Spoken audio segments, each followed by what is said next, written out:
Today we're going to be looking at insulation, foam insulation, which is done in this house, the 3,000 square feet ranch. We're going to be doing a small walkthrough inside the house to look at the insulation. The first stage is the foam, which is inside of the house. The garage is batt insulation. It's R19, as you can see.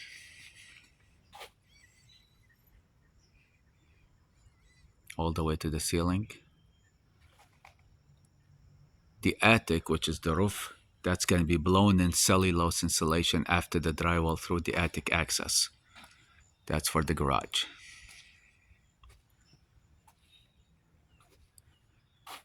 Typically, they do batt insulation in the garage to cut the cost because the cost for foam insulation, minimum 2-inch, is very expensive.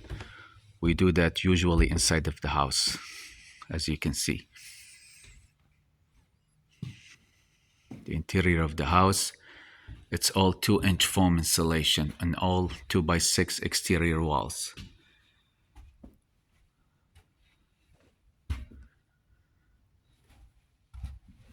What it does, it gives a lot of structural stability to the framing as well because it's stretching between all the studs. The interior walls for bathrooms, laundry, I usually use wool insulation to minimize the sound of transmission when you turn the faucets and the showers on because the water causes a lot of noise. You can see the foam insulation here in the master bedroom.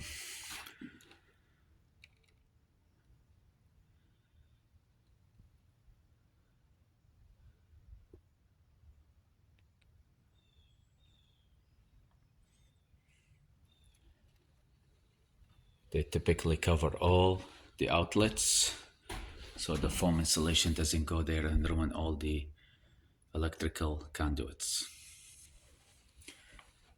It's also foam around all the windows, as you can see. All the gaps are foamed to minimize air infiltration. Everything is covered with foam and everything is going to be covered with unfaced R19 later on. The total R value for both the foam and the batt insulation combined will be R26, which exceeds the minimum requirement by building code of R21.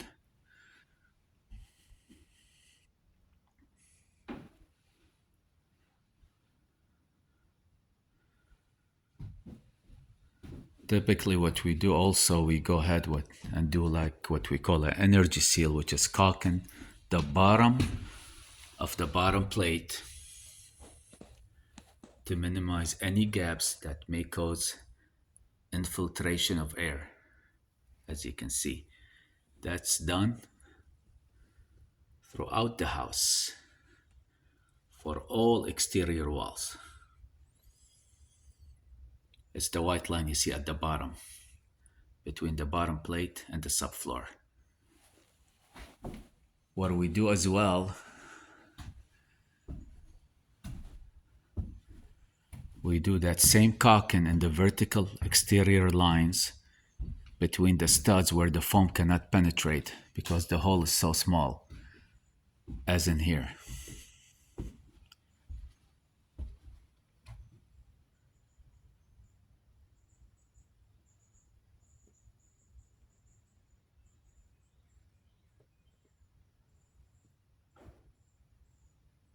That prevents all the air leakage from going through the windows as well.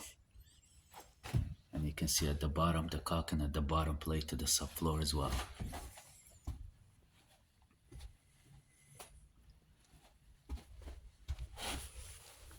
That's the vertical foam along with caulk combination. This is the caulking and that's the foam. We use the foam for gaps that we can penetrate. That goes all the way to the top plate.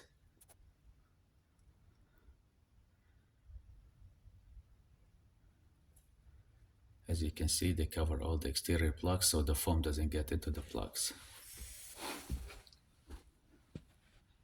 Throughout the house, we have the 2-inch foam insulation and all exterior walls. That's going to be topped by unfaced R19 to give total value of R26, which exceeds the minimum required by building code of R21.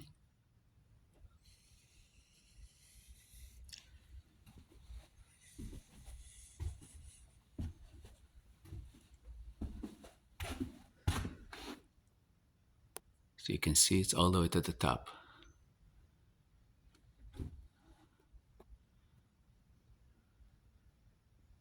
This is the energy seal that covers the gap between the vertical studs, as I was saying, along with the bottom.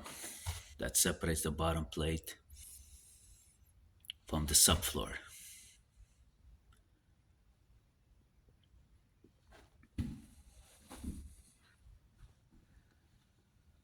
That's a great room. That's a front entry, the same. Here we go to the bedrooms, the same concept, the same system. Everything is foamed. Some spots at the edges, they go more than 2 inches. They go like 3 to 4 inches of foam, as you can see, but all that's going to be topped by unfaced R19 insulation as well to increase the value to R26.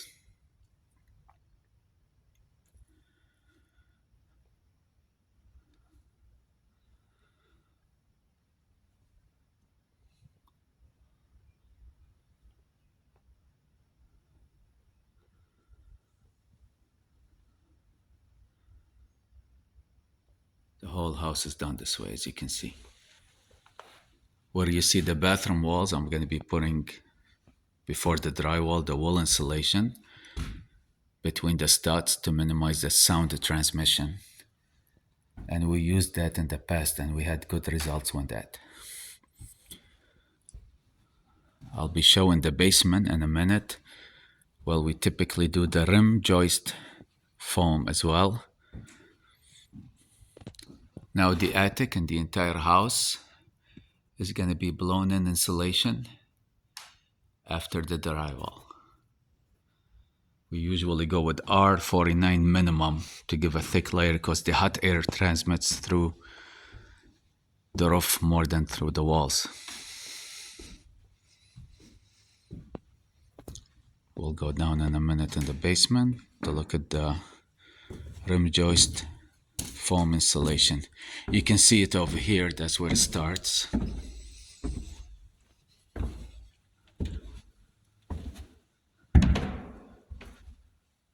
Typically, all the rim joists, the entire basement rim joist has the foam insulation.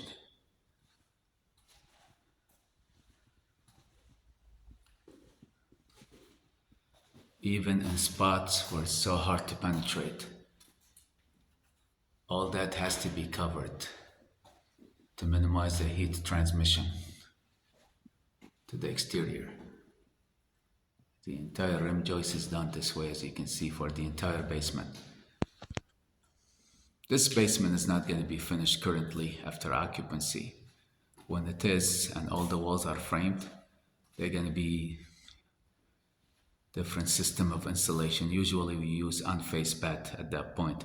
Some people want to do foam in the basement as well. It depends on the client. See, even the smaller spots for the rim joist is all foamed.